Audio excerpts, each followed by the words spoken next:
اگر شہد کی مکھی میں عقل ہوتی تو وہ کبھی بھی اس طرح نہیں کرتی۔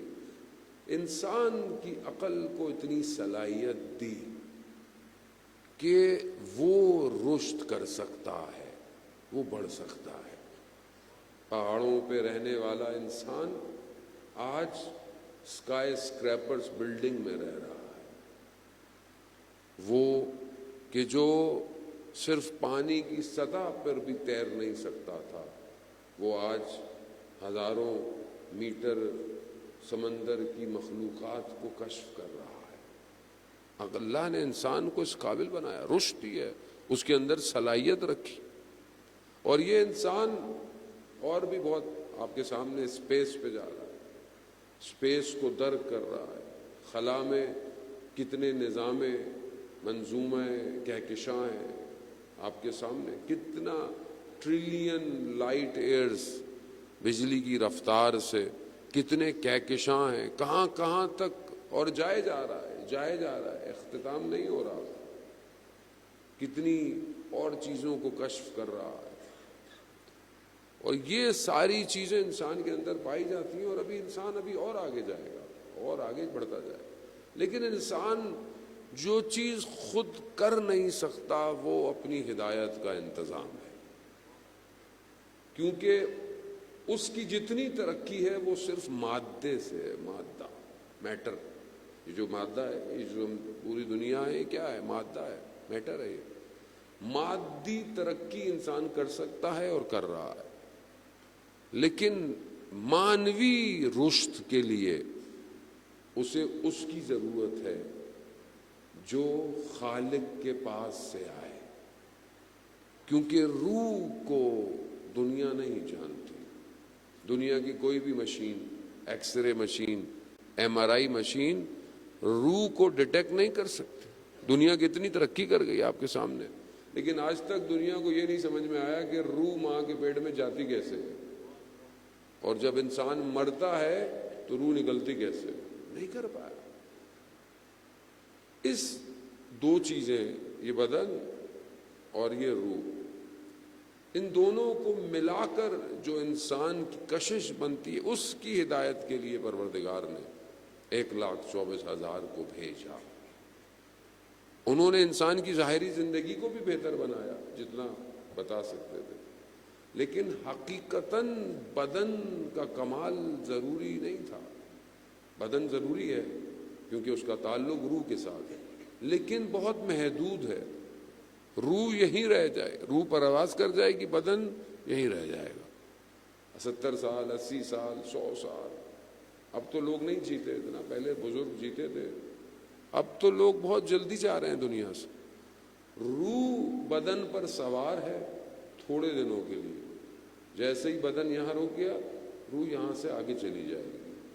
اب اس روح نے ختم نہیں ہونا، یہ ایک عالم سے دوسرے عالم سے تیسرے عالم سے اس آخری عالم میں جب روز قیامت میں خدا کے سامنے کھڑی ہوگی، وہاں وہ حساب کتاب دیا جائے گا۔ اتنے سفر کو کامیاب کرنے کے لیے اللہ نے انبیاؤں کو بھیجا، اور انسان کے لیے آسان نہیں تھا کہ اس ہدایت کو سیدھا سیدھا لے لیتے۔ جیسے آپ پہاڑ پر چڑھنا چاہیں، آسان نہیں ہے کہ آپ پہاڑ پہ چڑھ جائیں گے، آپ کے پاس وزن بھی نہ ہو، آپ کے پاس کچھ بھی نہ ہو، سیڑھیاں بھی بنی ہوئی ہو، پھر بھی آپ کو اوپر چڑھنے میں مشکل ہے۔ کیوں مشکل ہے؟ کیونکہ ایک فورس ہے، ایک طاقت ہے جو نیچے کھینچ رہی ہے، جسے ہم فورس آف گریوٹی کہتے ہیں، نیچے کھینچتی ہے۔ جب بھی اوپر انسان جانا چاہے کوئی چیز اسے نیچے کھینچتی۔ اسی طرح اگر روح کمال پہ جانا چاہے تو کچھ طاقتیں ہیں جو اسے نیچے کھینچتی ہیں۔ یہ جو اللہ نے نبیوں کو بھیجا، ایسا نہیں تھا کہ اللہ کے نبی آتے یہ کر لو وہ کر لو اور لوگ بڑے آرام سے کرتے اور کامیاب ہو جاتے، ایسا کچھ نہیں تھا۔ وہ شیطان ابلیس کہ جس نے پہلے ہی امر میں خدا کی مخالفت کی، وہ بھی نیچے آیا ہے، اور اس نے وقت معلوم تک اللہ سے اجازت لی ہوئی ہے کہ وہ لوگوں کو بھٹکائے گا۔ اور اس نے اپنا کام شروع اسی وقت سے کر دیا۔ حضرت آدم کو نیچے آنا پڑ گیا، حابیل قابیل کو پہلا قتل روئے زمین پہ شیطان نے کروایا۔ یہ اس کو سمجھنے کی ضرورت ہے۔ ہم بعض اوقات جب دشمن کو پہچانتے نہیں ہیں تو پھر ہم موو بھی نہیں کر سکتے، حرکت بھی نہیں کر سکتے۔ اگر انسان کو صرف یہ بتایا جائے، اور تاریخ میں خاص طور پہ اسلام کی تاریخ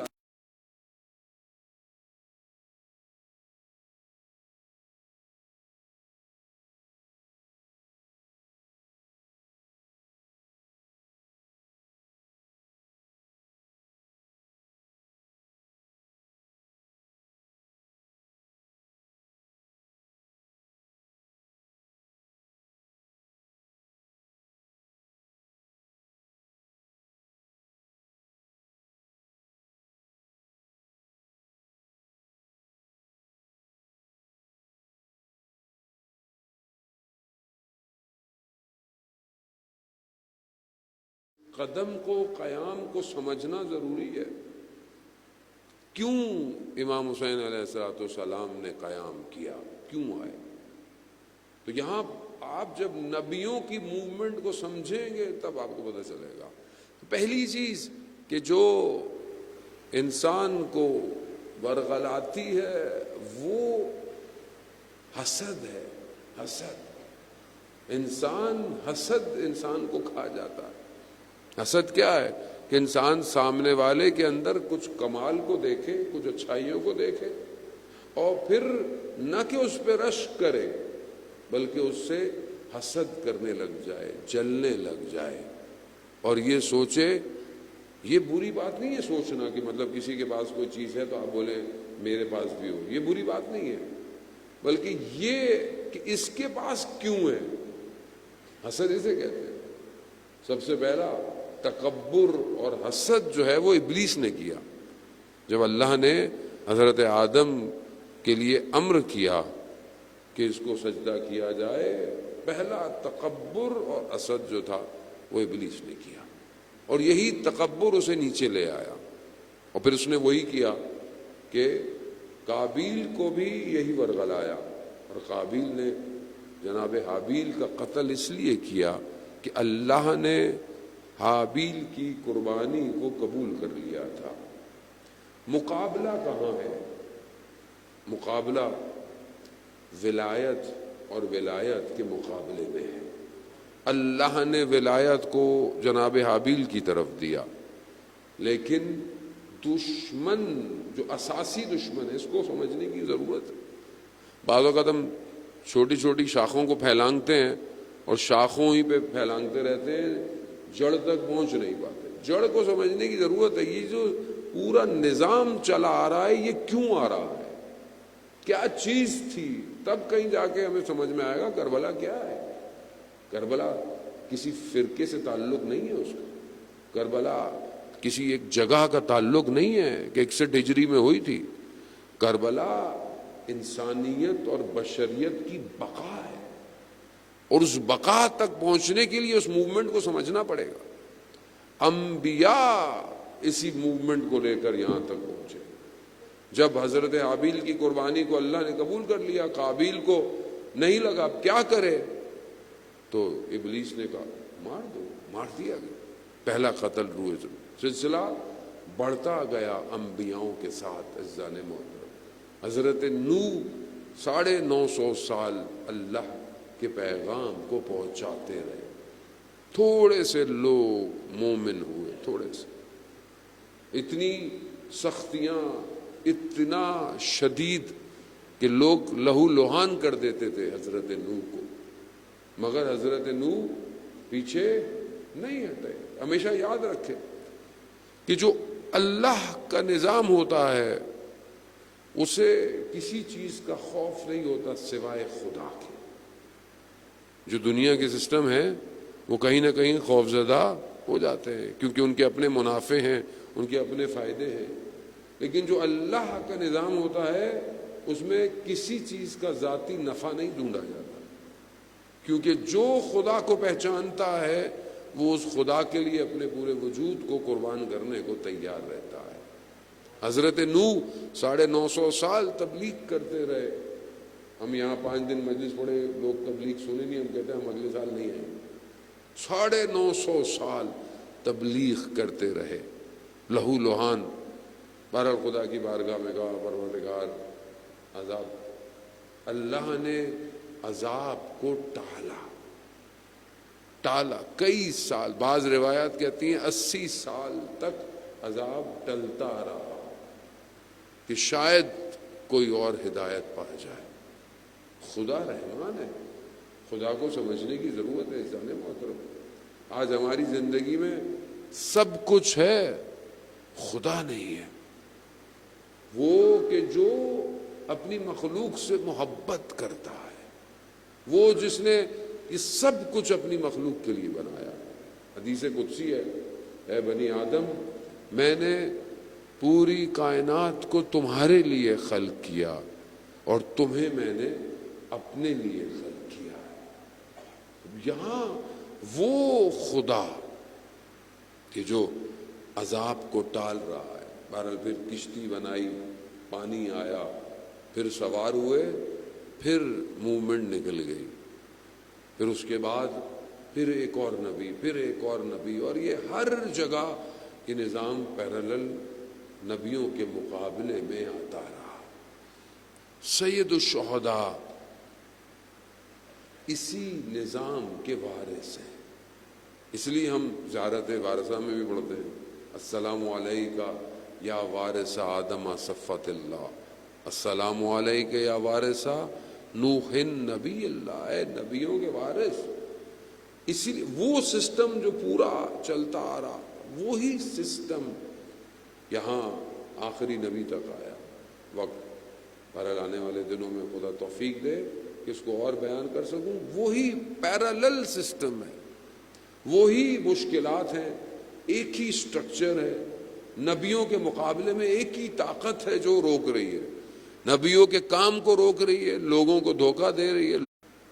ہم اپنی زندگی میں خدا کو پاتے ہیں یا نہیں پاتے؟ ہم اپنی روزمرہ زندگی میں خدا کو محسوس کرتے ہیں یا نہیں کرتے؟ خدا کے وجود کا احساس ہوتا ہے ہمیں یا نہیں ہوتا؟ آج جتنی بھی دنیا میں غفلتیں ہیں، اس کی وجہ یہی ہے کہ لوگوں کو خدا کا احساس نہیں۔ آپ سڑک پہ جا رہے ہو، پولیس والا کھڑا ہو تو آپ کیا کرتے ہیں؟ احتیاط کرتے ہیں۔ جن جگہوں میں کیمرے لگے ہوئے ہوتے ہیں وہاں پر آپ سپیڈ میں گاڑی نہیں چلاتے۔ کیوں نہیں چلاتے؟ جرمانہ لگ جائے گا، کیمرے میں تصویر آ جائے گی۔ اور خدا کا کیمرہ جو 24 گھنٹے کھلا ہوا ہے، جو نیتوں کو بھی دیکھ رہا ہے، اس کے سامنے انسان کتنی کوتاہی کرتا ہے۔ انسان اپنی بچہ بیٹھا ہوا ہو کمرے میں تو اس کے لیے شرم و حیا کرتا ہے، لیکن اکیلا ہو تو خدا کے لیے شرم و حیا ختم ہو جاتی ہے۔ خدا کربلا لا الہ الا اللہ کے لیے قائم ہوئی ہے۔ یہ لا الہ الا اللہ میری زندگی میں کتنا ہے عزیزان محترم، اس کو ہم اپنی زندگی میں دیکھیں۔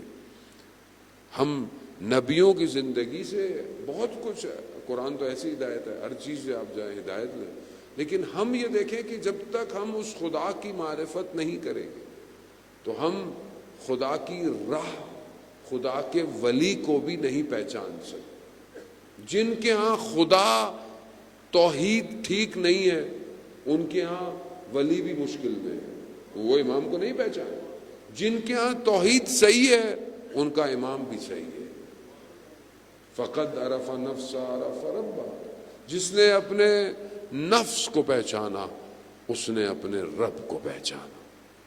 اس کی جو پہچان ہے عزیزان محترم، اس کو بہرحال آج ہم دیکھیں جس دور کے اندر ہم زندہ ہیں، حالات آپ کے سامنے ہیں، دنیا کے حالات ظاہری طور پر جس طرح دنیا کے حالات ہیں، دنیا بہت تیزی سے جو ہے وہ اپنے آخری کروٹوں کی طرف بڑھ رہی ہے۔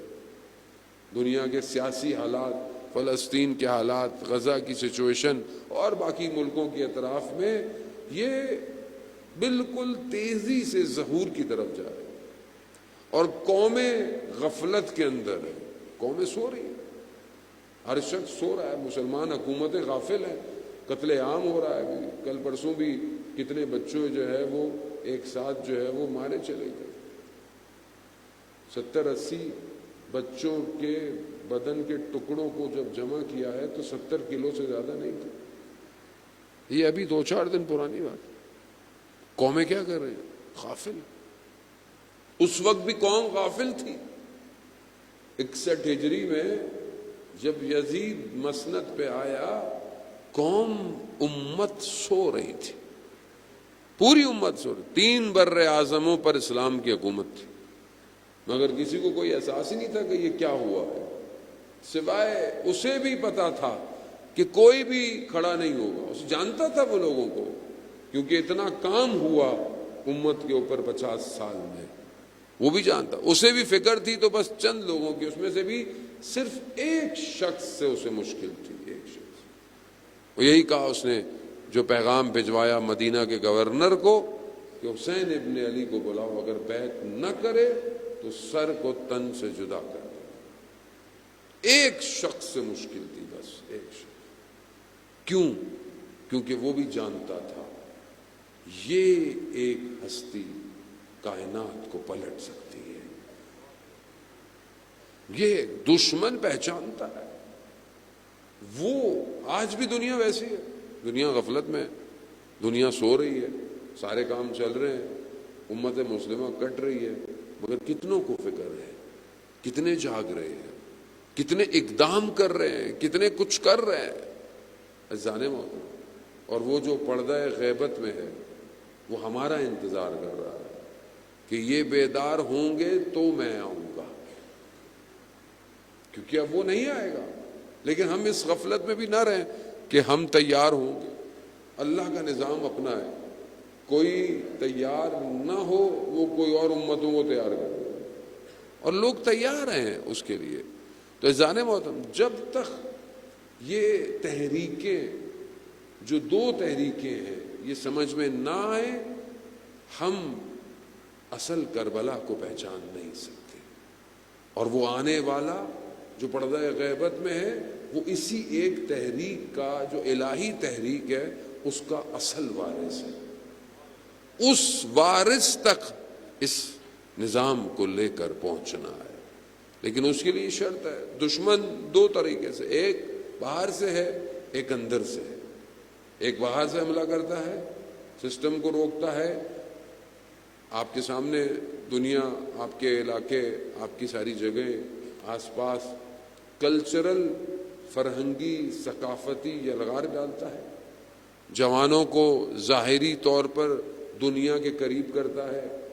آپ کے سامنے social media, WhatsApp, Facebook, Instagram, آج کل تو خیر ویسے ہی نہیں چل رہا، وی پی این لگانا پڑتا ہے، تو یہ سب جو ہے یہ کس طرف لے کے جا رہا ہے؟ اس کے اندر کون سی چیزیں ہیں جو جوان اتنا آج مشغول ہو گیا ہے؟ آج وہ اپنے آپ کو ٹائم نہیں دیتا، اپنے گھر کو ٹائم نہیں دے رہا، موبائل کو زیادہ ٹائم دیتا ہے۔ تو یہ جو پورا سسٹم ہے، یہ پورا سسٹم کون سا سسٹم ہے؟ یہ سسٹم اتنا آپ کو فری میں مل رہا ہے، یہ آسان نہیں ہے۔ سوچوں کو غلام بنا لو، عقلوں کو معاف کرو۔ عقل سوچنے کے جب لائق نہ رہے، معاشرے خود بخود تباہ ہو جاتے ہیں، اور یہ کام 1-2 راتوں میں نہیں ہوتا، یہ سالوں پر مزین یہ کام کیا جاتا ہے کہ قوموں کو سلا دو، قوموں کو سلا دو، عقلی گفتگو معاشرے سے اٹھا لو، صرف احساس اور جذبات چھوڑ دو۔ جب انسان احساسی جذباتی باتیں سنے گا، عقل سے تو انسان کام ہی نہیں کرے۔ 2 دشمن، ایک باہر سے ہے، ایک اندر سے ہے۔ اندر کیا ہے؟ اس کا اپنا نفس، اس کی اپنی خواہشات۔ خدا قرآن میں کئی جگہ اشارے کر رہا ہے، سورہ یوسف کے اندر پروردگار اشارہ کر رہا ہے کہ اگر خدا نہ بچائے تو نفس امارہ انسان کو برباد کر دیتا ہے۔ یہی اس کو ہم کیسے کریں؟ کیونکہ باہر والا جو حملہ ہے وہ اندر والے کو بھی برگلا رہا ہے. یہ دونوں چیزیں انسان کو اتنا جکڑے ہوئے ہیں کہ انسان اپنے امام تک نہیں پہنچ پا رہا. کیا وجہ تھی؟ کون سے لوگ تھے؟ امام نے تو بہت لوگوں کو دعوت دی تھی. خود امام کو 18,000 لوگوں نے خط لکھا تھا کہ آپ آ جائیں. کیوں؟ کتنے لوگ آئے؟ کوفہ سے کتنے لوگ آئے؟ کہاں رہ گئے وہ لوگ؟ کون سی طاقت؟ دونوں طاقتیں. ابن زیاد نے تلواروں کو سونوں سے خرید لیا، اور دوسرا ان کے اپنے وجود میں بیٹھا ہوا خوف اور دنیا کی لالچ. آج اگر یہ دونوں چیزیں خدا نہ خواستہ ہمارے اوپر حملہ کر رہی ہے تو ہم اپنے امام تک نہیں پہنچ سکتے. اس کو سمجھنے کی ضرورت ہے. عزیزان محترم، یہاں میں کیا کروں؟ ایسا چھوڑ دوں، دنیا کو ترک کر دوں، ایک کنارے پہ بیٹھ جاؤں؟ نہیں عزیزان محترم، کمال یہی ہے کہ انسان جو ہے وہ میدان میں کھڑا ہو. خانقاہ میں بیٹھ جانا کمال نہیں ہے. معاشرے میں کھڑا ہو، معاشرے کو دیکھے. مولا متقیان حضرت علی ابن ابی طالب علیہ السلام، صلی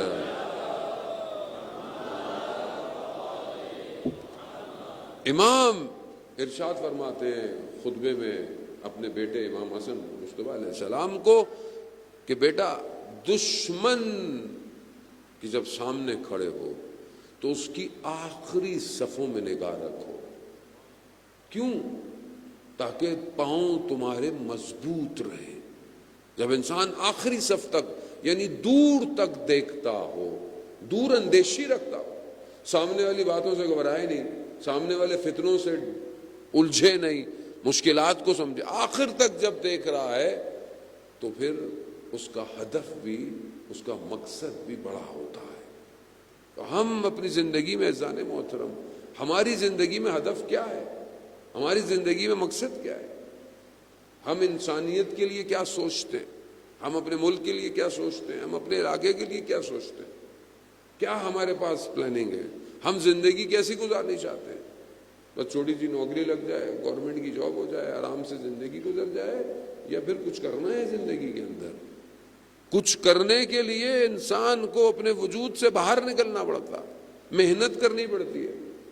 وقت کے امام کو کس چیز کی ضرورت ہے؟ سید الشہداء کو کس چیز کی ضرورت تھی؟ کربلا میں کس چیز کی تھی؟ امام نے کیا فرمایا تھا؟ جو امام کے ساتھ کئی لوگ آئے، رستے سے امام گزرے تو فلانے شخص نے کہا مولا میرا گھوڑا لے جائیں، تلوار لے جائیں. امام نے کہا مجھے تمہارے گھوڑے تلواروں کی ضرورت نہیں ہے، مجھے تمہاری ضرورت ہے. کہا مولا میں نہیں آ سکتا. امام نے کہا نہیں ہے مجھے چیزیں. ہم امام زمانہ کو کیا دینا چاہتے ہیں؟ ہم نے امام زمانہ آپ کی جان کیسے لیں گے؟